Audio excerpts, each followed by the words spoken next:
орысча айтканда фанат болуш керек да. Ушул кесиптин фанаттарын гана алам. Ушул кесипке күйгөн, адамгерчиликтүү сөзсүз түрдө.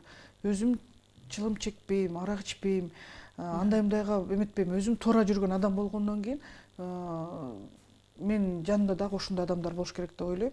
Мисалы үчүн жумушта мен так уруксат бербейм. Биз байрамдарды тозобуз, бирок ичимдиги жок тозобуз. Мен дайыма айтам кыздарга, кыздар эгерде тамеки чепкенди көрчү болсоңор, оозуңарды күйгүзөм дагы эне теңерге айтам мен силерди, еще исабайм силерди деп.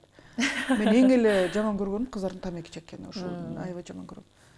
Катуу жетекчисизби? Катуу кармайсызбы? Эми катуу деп деле айта албайм. Жумушка келгенде мен аябай бир нерсени майын чыгарып жасаганга аябай требовать этем, бирок барым эле жакшынакай эле жүрө берем. Тамашалашып эле, эки жакка чыгып жүрүп эле обедке барып келели, тигинтели мынтели деп. Кеп, мне кажется, баягы мен оюмча жетекчи катары сен менен чогуу иштеген адамдар менен жакын болушуң керек да. Бирок баягы расстояние, субординация болуш керек. Бирок ошолордун кандай болгону, эмне көйгөй болуп атат, коркпой айта алса, бул жакшы нерсе. Анан коркуп бардыгы тең аркаңан ой тиги мындай, бул мындай деп анан сен келген эчтеге да унчуга албай калса, ал болбойт. Мен ошон үчүн дайыма кыздар менен сүйлөшүп алам. Кандайдыр бир көйгөй болсо айткыла. Мен аракет кылайын, колуман келсе жасайм. Эгер жасай албасам, мен айтам, мен жасай албайм, кечирип койгула. Бизде значит ушундай. Колуман келсе жасайын. Келе, мен эле эмес, сенин да аракетиң керек, менин да аракетим керек. Макул сен менден келе деп эле сурай берсең, анан мага отдача болуш керек да. Сен да иштешиң керек. Мен сенин жумушуңду требовать этем деп. Ар кандай да эми мен ойлойм катуу деле эмес болушуң керек деп. Бирок бай көргөн элдер айтат, сизден кыздарыңыз аябай коркот деп. Анан менден эмнеге коркушат же эмне? Талапты көбүрөөк коет болсоңуз керек. Талапты мүмкүн көбүрөөк коем да.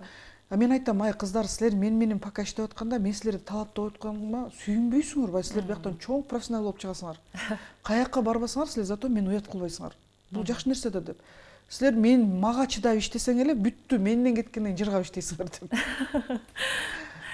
Эң сонун сиздин негизи эле Замира Молдошева деген атты мындайча айтканда брендке айланып калды учурда. Ушул нерсеге жетиш үчүн дагы оңойго турбаса керек. Кандай жолдорду басып өттүңүз? Кыйын учурлар да болсо керек. Конечно. Кыйын учурлар болгон, боло берет, жана болот да. Бул нерсе, бул жашоо, бул турмуш. Баягы бренд болгондон кийин жеп жеңил болуп жыргап эле жатып каласың деген бул туура эмес да. Ошол брендти кармаш керек, ошол брендти өстүрүш керек, өнүктүрүш үчүн көп иштеш керек, көп окуш керек. Баягы эл барбаган кадамга барышың керек да. Рисковать этишиң керек. Анан ооба, мүмкүн бренд болуп калды. Мен аракетим эле ушу брендти өстүрүп өнүгүү. Анан кыйынчылыктар эми айтып атпайбы, болгон жана боло берет. Азыр деле бар ошол кыйынчылыктар. Мисалы үчүн сиздин деле жашооңузда ушундай турабы? Күндө эле бактылуу болуп жүрө бербейсиз да. Анын проблемасы бар, анын жыргалы бар, анын суугу бар, муздагы бар. Ошондой эле жумушта деле ошондой да. Мен деле мурда эчтеке компаниям жок, жөн эле иштеп, бирөөгө иштеп жүргөндө ойлочумун, мен мындай бир эле сулуулук салону болсо эле болду, жыргап жатат элем деп. Жок, кандай эмес экен көрсө. Тескерисинче, ошонун баарын өсүп өндүрүш үчүн, же болбосо кармап туруш үчүн көбүрөөк сен иштеп калат экенсиң. Сен менен иштеген кыздар болсо, келди, иштеди, кетип калышты, жыргап, эчтеке менен иштери жок. Сенин проблемаң көп да, чоң да, проблемаларыңчы. Ошондуктан бирок мен ойлойм, Кудайга шүгүр ушундай жумушум барына, Кудайга шүгүр ушинтип чуркап иштегениме мен аябай сүйүнөм да. Кудайдын бетин аралсын, үйдө отуруп калганда. Мен ушул нерседен корком. Негизи эле сиз өтө эмгекчил жагыңыз менен да айырмаланат эмессизби? Андан сырткары көп эле инсандар бар, көптөгөн компаниялар бар, бирок белгилүү эмес. Сиздин белгилүүлүк жолго түшүшүңүз эмнеден башталды? Жана ушул алгачкы эфириңиз эсиңиздеби? Чын-чынына келгенде, менин планымда мен ушундай белгилүү болоюн же атым чыксын деген оюмда да жок болчу. Планымда да жок болчу, түшүмө да кирчү эмес. Эми мындай атактуу адамдар менен иштеп, ушинтип жүргөм да. Анан ушундай болуп калды. Мүмкүн мен ойлойм, бул жерде бир айта кете турчу нерсе, бул мындай нерсе да, мисалы үчүн биздин президентибиз, мурдакы президентибиз Акаев, Бакиев, бул нерсени биз тарыхтан ала албайбыз, алар биздин президентибиз болгон да. Ошондой эле менин жашоомдо Асөл Молдохматова болгон.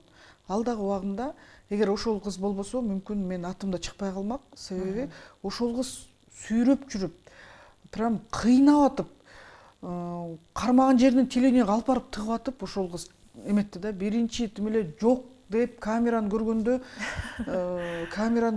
эки сөздү кошуп сүйлөй албай, азыр эле сознанием жоготчудай болуп, прям эс үчүм жоготчудай болуп, ушундай жаман болчумун да.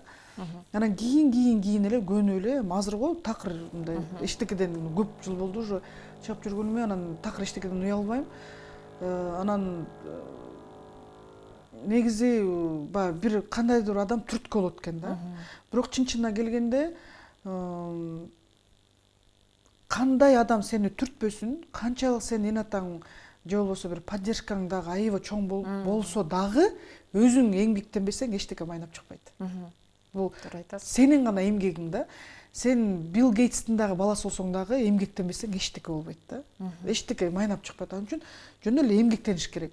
Ал үчүн эч кимге калп айтпаш керек. Ал үчүн эч кимди алдабаш керек. Ал үчүн элге көп кайрымдуулук ишти жасаш керек. Болду, ошол эле, болгон эле бир кандайдыр бир секрет ошол эле да. Ийгилигиңиздин сыры ушундай турбайбы? Ошол эле, эмгек эле, эмгек. Эмгек, анан эч качан эч кимге калп айтпаш керек. Ошо алдабаш керек. Азыркы учурда Замира Асөл Молдохматова менен кандай мамиледесизби? Катташып турасызбы? Жок, экөөбүздүн сүйлөшпөй калганыбызга канча жыл болду? 2007-тен бери. Бир 11-12 жыл болуп калды, сүйлөшпөйбүз. Ал өзүнүн жолу менен кеткен, мен өзүм жолу менен кеткем. Окуш керек, көп окуш керек деп көп айтып каласыз. Кандай китептерди окуйсуз? Эмне сизге кандай китептер жагат? Кандай жанрдагы? Негизи мен китепти 9 жашымдан баштап окуп баштагам. Мен эң биринчи окуган китебим бул Жолбош Терсин жамыган баатыр болчу, поэма. Мектепте окуп жүргөндө көркөм чыгарманы да жакшы көрөт окшойсуз. Аябай жакшы көрөм. Исторический тарыхта эметилген китептерди аябай жакшы көрөм.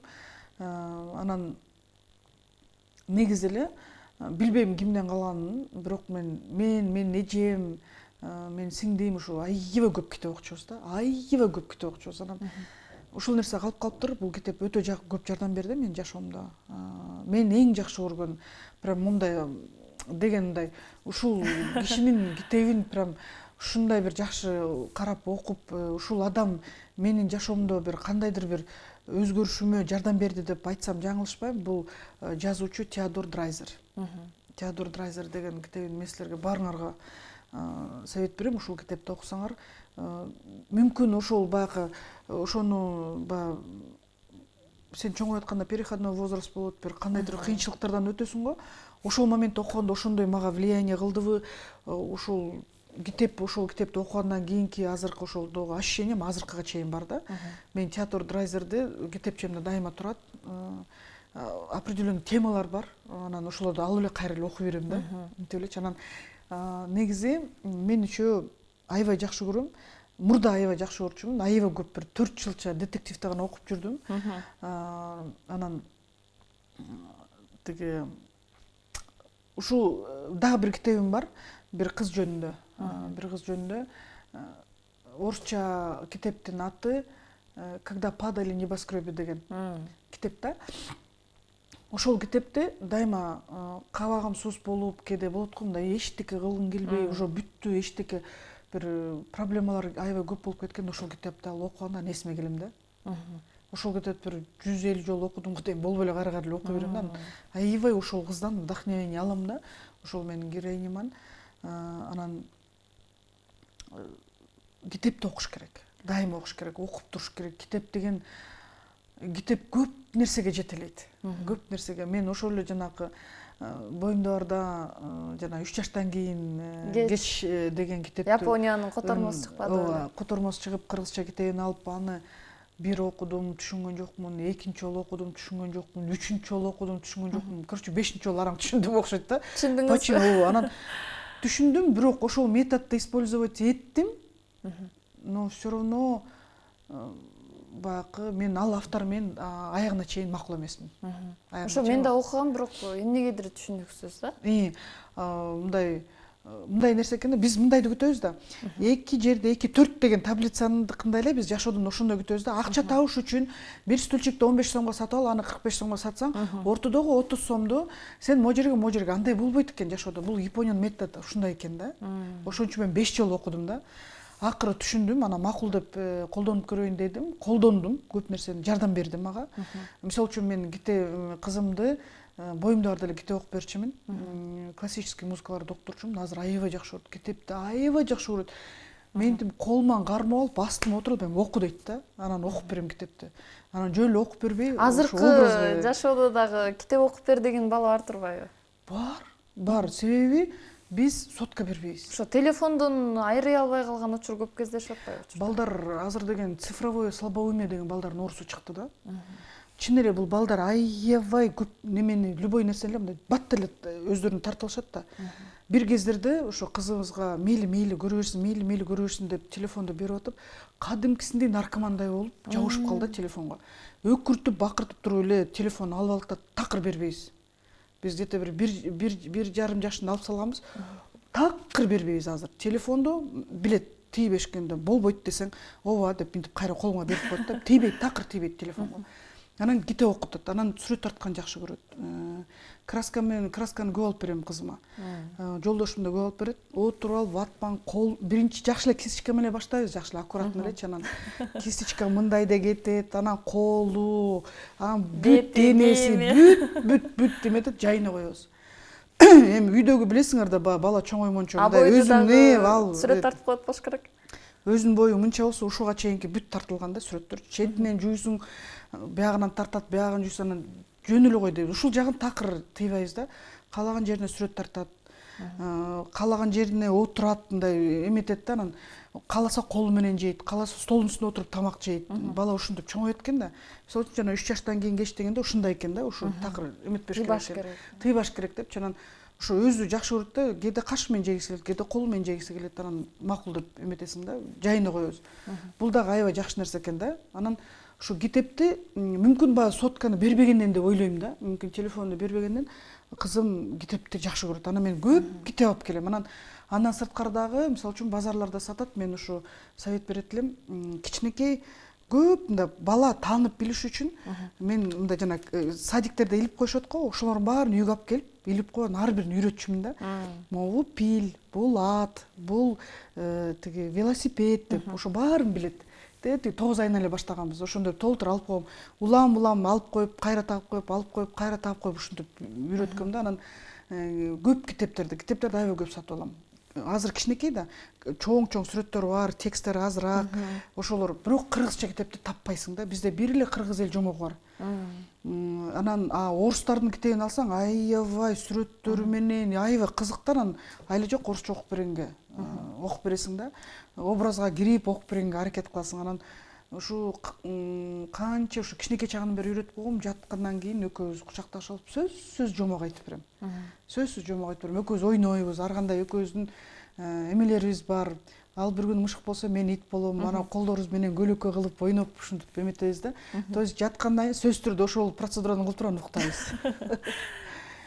Абдан жакшы экен. Сиз негизи өзүңүз канча убакыт, бир күндө канча убакыт китеп окуйсуз?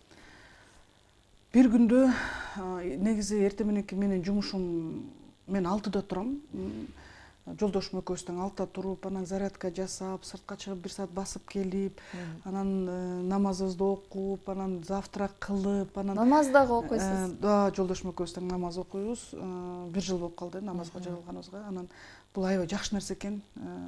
Бул нерсени мен ойлойм, бул нерсени кыйкырып өкүрбөй эле Кудай үчүн окуш керек да. Муну Кудай үчүн деп эле окуп эле жашооң оңолоор эткен да. Бул жакшы нерсе экен, мага жакты. Жолдошума да жакты. Анан көп нерсеге тарбиялайт экен. Анан ошентип коюп, анан мен 9-га жумушка барышым керек, кээде 8-ге барышым керек жумушка. Анан жумушка киргенден кийин бүттү да, кетти. Ал уже такыр бүт улам бир жолугуш, улам бир эме мумдай кылып эле жүрө бересиң да. Анан кечинде келгенде чарчап, прям эсиң ооп келип, анан кызың сразу мойнуңа отурат. Анан кызым экөөбүз ойноп, анан ага эмет берип койдум, бирок ошол баягы жуунуп тазалангандан кийин жатаарга келгенде жарым саат сөзсүз түрдө бөлөм да. 2-3 барак болсо да окуп калайын деп. Анан бир жаман жер китеп мисалы үчүн телефондон да жаман да. Бир кирип кетсең чыгыш это жанан аябай жиниң келет да, бирөө мешать кылса дагы азыр могу баракты бүтүрө калайын азыр деп. Эгер кызык болсо таптакыр баш отуң менен кирип кетесиң. Кээде түнкү 2-3 чейин китеп окуган күнүм болот да, себеби ушундай кызык болот эми. Эчтеке болот эртең аны бир сүрүн уктап алам деп жанталашып эметкенчи. Китеп дагы бир өзүнчө бир мындай айтсам бир жакшы нерсе да, бирок бул жакшы нерсе телефонго караганда. Бирок бир жагынан карасаң азыркы Facebook, Instagram бул нерсе дагы аябай жакшы болуп атпайбы мындай. Жакшы жагы да көп да. Бүт жаңылыктардын баарын угасың, издеген нерсең баарын ошол жактан табасың. Бир нерсе керек болсо сурап койсоң көптөгөн жүздөгөн киши жооп берет, мындай жакшы жерлери да бар да. Бирок ошону дагы баягы өзүңдүн эле убактысы менен пайдалансаң эле өзүңө жакшы. Бул аябай жакшы нерсе да. Негизи кара өңдү жакшы көрөсүзбү билбейбиз, кара өңгө көп басым жасайсыз да. Кайсыл өңдөр жагат сизге? Мен негизи эң эле жакшы көргөн 2 өңүм бар, бул кара анан ак. Эмне үчүн мен караны мен дайыма үстүмдү кара, астымды ак же башка цвет кылганга, мындай өңү ачык кылганга аракет кылам. Себеби менин фигурам ошондой. Экөө тең пропорционально жакшы боюңуздун көрүнүшү үчүн мен өйдө жагым чоң көргөн үчүн өйдө жагым кара кийем дагы, ылдый жагыма дайыма ак кийгенге аракет кылам. Ак, сары, көк кие берем да. Ылдый жагымачы юбкаларым, шымдарым бардыгы тең ошондой. Себеби менин фигурам ошондой. Ар бир адамдын өзүнүн өңү болуш керек. Сөзсүз түрдө.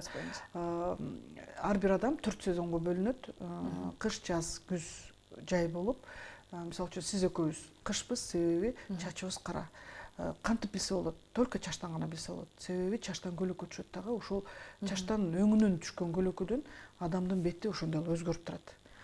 Эгерде чачыңыз жөн эле күрөң болсо сиз жазсыз, эгерде чачыңыз аппак болсо сиз жайсыз, а эгерде сиздин чачыңыз күрөң бирок кызыл болсо сиз күзсүз. Анда чачтын өңүн өзгөртүп туруу дагы ошол инсандын өзүнүн жыл мезгилдерине бөлүп турат турбайбы? Ооба. Мисалы үчүн сиз эртең барып чачыңызды күрөң кылып боеп алсаңыз, сиз жаз болуп каласыз. Кайра кара койсоңуз кыш болуп каласыз. Кызылга койсоңуз күз болуп каласыз. Ошондой да, бирок бул жерде бир нерсе бар. Өзүнүн дагы бир тартиби бар. Мисалы үчүн сары кыздар чачын карага боесо кыш болом депчи.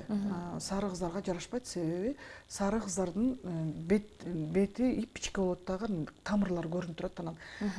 Чачты кара болгондо бет аппак болуп көрүнүп калат дагы, анан мындай оорugандай болуп калат да. Ошон үчүн сары кыздар карага такыр боебош керек. Алардын өңдөрү күрөң, эгер бетинде кызылдар жок болсо кызыл цветке боесо болот. Ал эми кара кыздар карага боесо оготур кара болуп калат.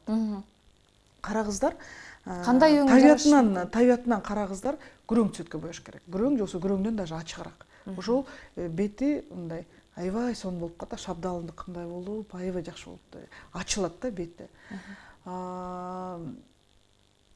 Ал эми жай болуп, мисалы үчүн жана блондинка болом дегендер, чачтары аппак болгон.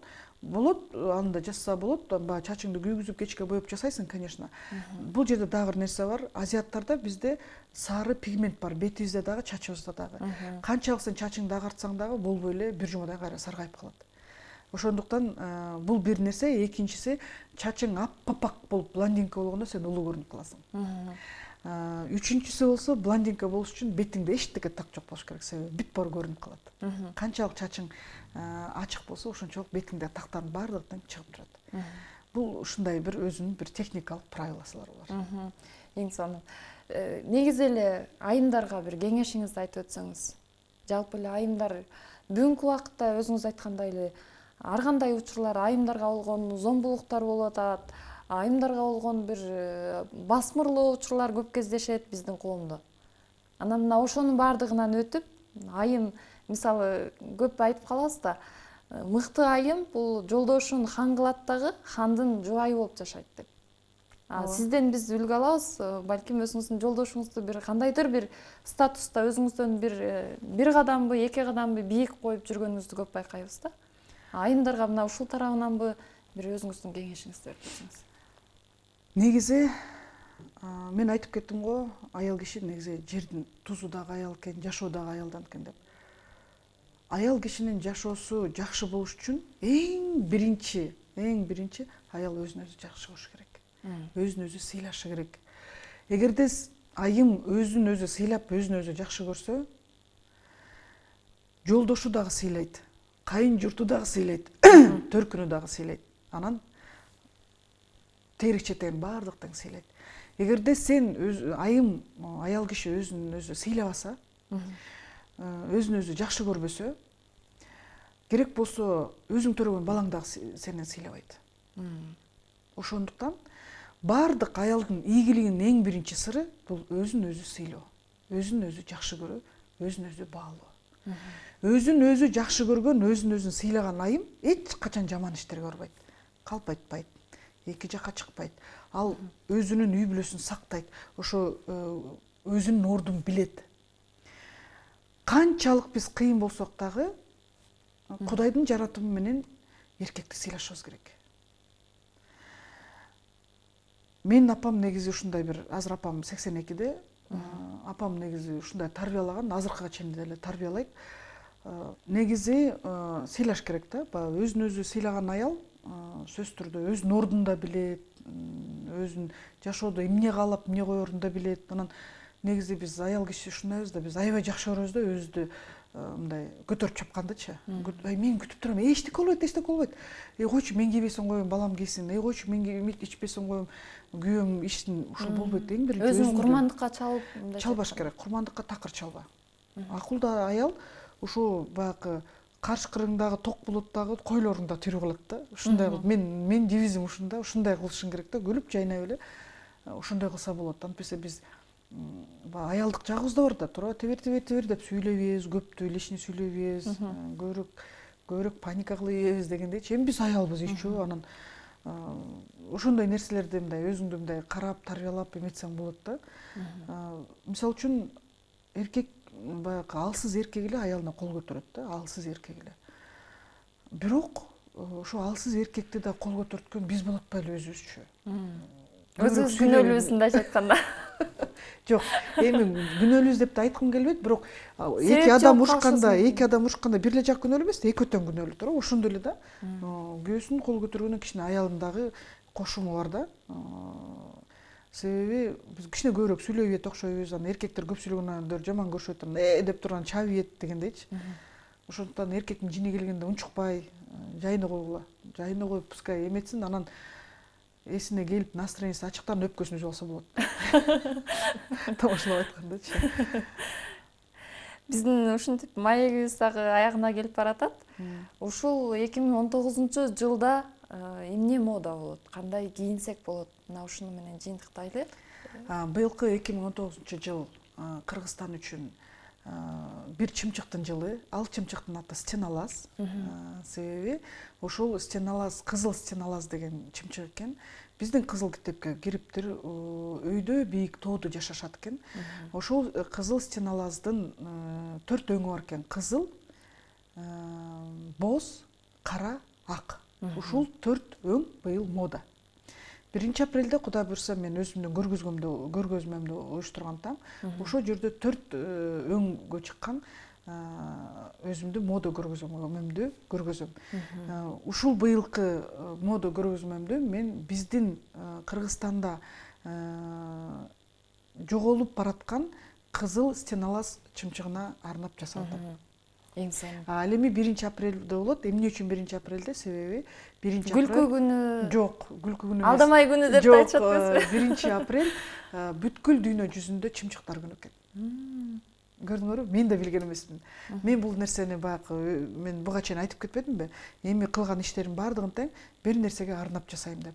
Ушул быйылкы көргөзмөмдү биздин кызыл стеналаз чымчыгына арнадым. Быйылкы жыл ошондой өңдөр мода, быйыл ушул чымчык мода.